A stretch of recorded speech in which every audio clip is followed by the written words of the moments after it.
Chapter 55, Heathen Plots. This chapter is based on Nehemiah 6. Sanballat and his confederates dared not make open war upon the Jews, but with increasing malice they continued their secret efforts to discourage, perplex, and injure them.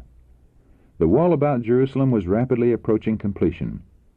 When it should be finished and its gates set up, these enemies of Israel could not hope to force an entrance into the city. They were the more eager, therefore, to stop the work without further delay. At last they devised a plan by which they hoped to draw Nehemiah from his station, and while they had him in their power, to kill or imprison him.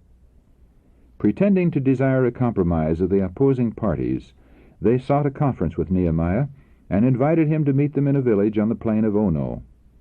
But enlightened by the Holy Spirit as to their real purpose, he refused. "I sent messengers unto them," he writes, "saying, I am doing a great work, so that I cannot come down. Why should the work cease, whilst I leave it, and come down to you?" But the tempters were persistent. 4 times they sent a message of similar import, and each time they received the same answer. Finding this scheme unsuccessful, they resorted to a more daring stratagem. Sanballat sent Nehemiah a messenger bearing an open letter which said, "It is reported among the heathen, and Gashmu saith it, that thou and the Jews think to rebel, for which cause thou buildest the wall, that thou mayest be their king. And thou hast also appointed prophets to preach of thee at Jerusalem, saying, There is a king in Judah, and now shall it be reported to the king according to these words. Come now, therefore, and let us take counsel together." Had the reports mentioned been actually circulated, there would have been cause for apprehension, for they would soon have been carried to the king, whom a slight suspicion might provoke to the severest measures. But Nehemiah was convinced that the letter was wholly false, written to arouse his fears and draw him into a snare. This conclusion was strengthened by the fact that the letter was sent open, evidently that the people might read the contents, and become alarmed and intimidated. He promptly returned the answer, "There are no such things done as thou sayest, but thou feignest them out of thine own heart." Nehemiah was not ignorant of Satan's devices. He knew that these attempts were made in order to weaken the hands of the builders and thus frustrate their efforts. Again and again had Satan been defeated, and now, with deeper malice and cunning, he laid a still more subtle and dangerous snare for the servant of God. Sanballat and his companions hired men who professed to be the friends of Nehemiah to give him evil counsel as the word of the Lord. The chief one engaged in this iniquitous work was Shemaiah, a man previously held in good repute by Nehemiah. This man shut himself up in a chamber near the sanctuary, as if fearing that his life was in danger. The temple was at this time protected by walls and gates, but the gates of the city were not yet set up. Professing great concern for Nehemiah's safety, Shemaiah advised him to seek shelter in the temple. "Let us meet together in the house of God within the temple," he proposed, "and let us shut the doors of the temple, for they will come to slay thee. Yea, in the night will they come to slay thee." Had Nehemiah followed this treacherous counsel, he would have sacrificed his faith in God, and in the eyes of the people he would have appeared cowardly and contemptible. In view of the important work that he had undertaken, and the confidence that he professed to have in the power of God, it would have been altogether inconsistent for him to hide as if in fear. The alarm would have spread among the people, each would have sought his own safety, and the city would have been left unprotected, to fall a prey to its enemies. That one unwise move on the part of Nehemiah would have been a virtual surrender of all that had been gained. Nehemiah was not long in penetrating the true character and object of his counselor. "I perceived that God had not sent him," he says, "but that he pronounced this prophecy against me, for Tobiah and Sanballat had hired him. Therefore was he hired, that I should be afraid, and do so, and sin, and that they might have matter for an evil report, that they might reproach me." The infamous counsel given by Shemaiah was seconded by more than one man of high reputation, who, while professing to be Nehemiah's friend, was secretly in league with his enemies. But it was to no avail that they laid their snare. Nehemiah's fearless answer was, "Should such a man as I flee?" And who is there that, being as I am, would go into the temple to save his life? I will not go in." Notwithstanding the plots of enemies, open and secret, the work of building went steadily forward, and in less than 2 months from the time of Nehemiah's arrival in Jerusalem, the city was girded with its defenses, and the builders could walk upon the walls and look down upon their defeated and astonished foes. "When all our enemies heard thereof, and all the heathen that were about us saw these things," Nehemiah writes, "they were much cast down in their own eyes, for they perceived that this work was wrought of our God." Yet even this evidence of the Lord's controlling hand was not sufficient to restrain discontent, rebellion, and treachery among the Israelites.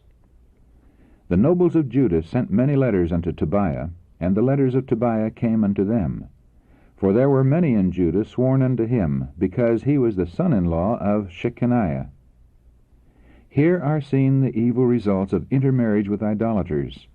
A family of Judah had become connected with the enemies of God, and the relation had proved a snare. Many others had done the same. These, like the mixed multitude that came up with Israel from Egypt, were a source of constant trouble. They were not wholehearted in his service, and when God's work demanded a sacrifice, they were ready to violate their solemn oath of cooperation and support. Some who had been foremost in plotting mischief against the Jews now professed a desire to be on friendly terms with them. The nobles of Judah, who had become engaged in idolatrous marriages, and who had held traitorous correspondence with Tobiah, and taken oath to serve him, now represented him as a man of ability and foresight, an alliance with whom would be greatly to the advantage of the Jews. At the same time they betrayed to him Nehemiah's plans and movements. Thus the work of God's people was laid open to the attacks of their enemies, and opportunity was given to misconstrue Nehemiah's words and acts and to hinder his work.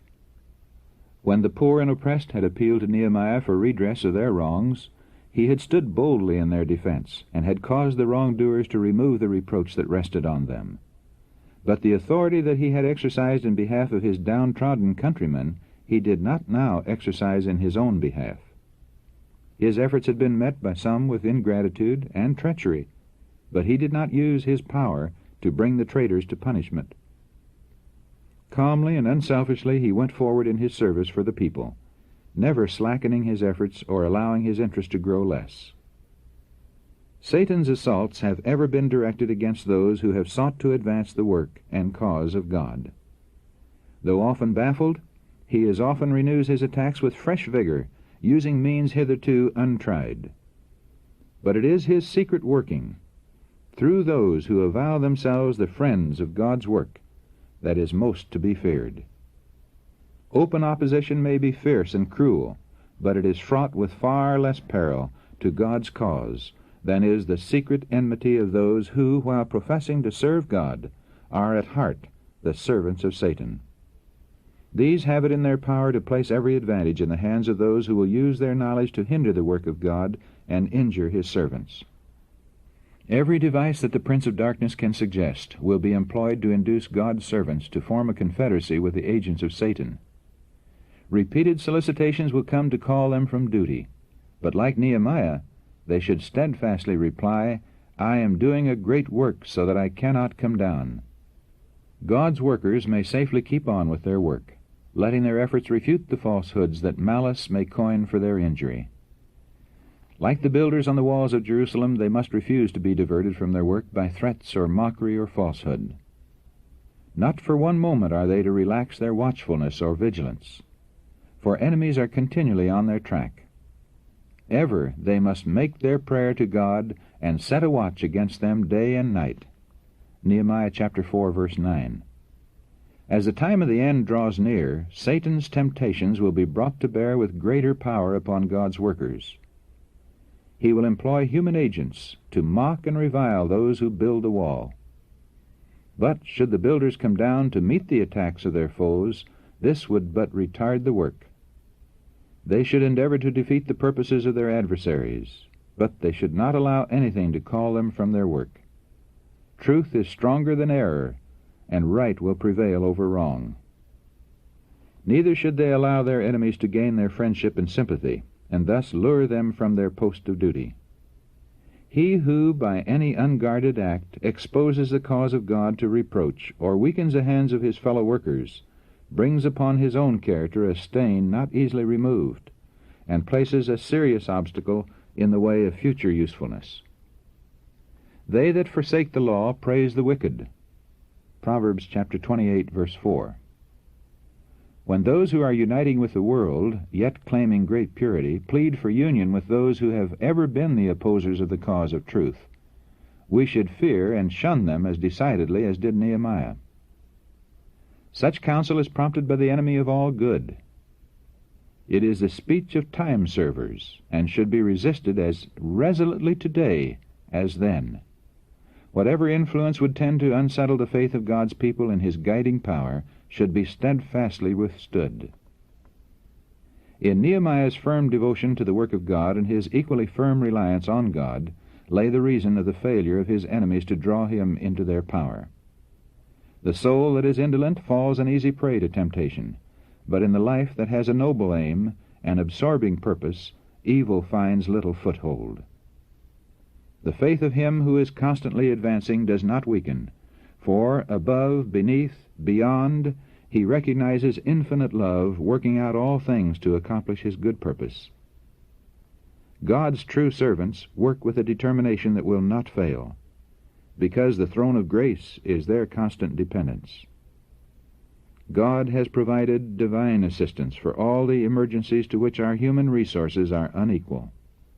He gives the Holy Spirit to help in every strait, to strengthen our hope and assurance, to illuminate our minds and purify our hearts.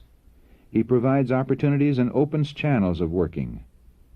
If his people are watching the indications of his providence and are ready to cooperate with him, they will see mighty results.